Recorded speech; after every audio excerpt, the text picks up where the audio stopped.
आपण पाहताय महाराष्ट्र खबर न्यूज। या बातमीचे प्रायोजक आहेत Shri Ganesh jewellers and Saraf production Pune. सोने खरेदी विक्री व्यवसायातून जास्त नफा मिळवून देण्याचे आमिष दाखवत 20 लाखांची फसवणूक केल्याचा प्रकार समोर आला आहे। या प्रकरणी 64 वर्षीय ज्येष्ठ नागरिकाने अलंकार पोलीस ठाण्यात फिर्याद दिली आहे। हा प्रकार कोथरूड परिसरामध्ये ऑक्टोबर 2023 ते डिसेंबर 2023 या कालावधीत घडला आहे। मयूर फडके असं आरोपीचं नाव आहे।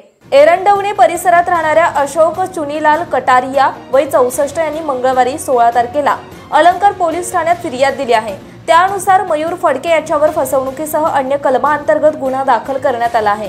पोलिसांनी दिलेल्या माहितीनुसार आरोपी मयूर आणि फिर्यादी यांची ऑक्टोबर 2023 मध्ये ओळख झाली। यावेळी मयूर याने सोने खरेदी विक्रीचा व्यवसाय करत असल्याचे सांगितले। सोने खरेदी विक्री व्यवसायातून जास्त नफा मिळत असल्याचे सांगून फिर्यादी यांचा विश्वास संपादन केला।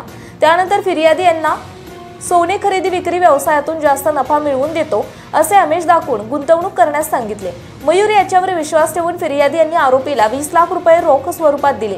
पैसे घेतल्यानंतर मयूर फडके यांनी फिर्यादी यांना नफा अथवा घेतलेली रक्कम परत न करता फसवणूक केली। फिर्यादी यांनी वारंवार पैशांची मागणी केली असता त्यांनी टाळाटाळ केली। फसवणूक झाल्याचे लक्षात येताच कटारिया यांनी पोलीस ठाण्यात तक्रार दिली। या प्रकरणाचा पुढील तपास वरिष्ठ पोलीस निरीक्षक रोकडे करतायत। आपण पाहताय महाराष्ट्र खबर न्यूज। या बातमीचे प्रायोजक आहेत Shri Ganesh jewellers and Saraf production Pune.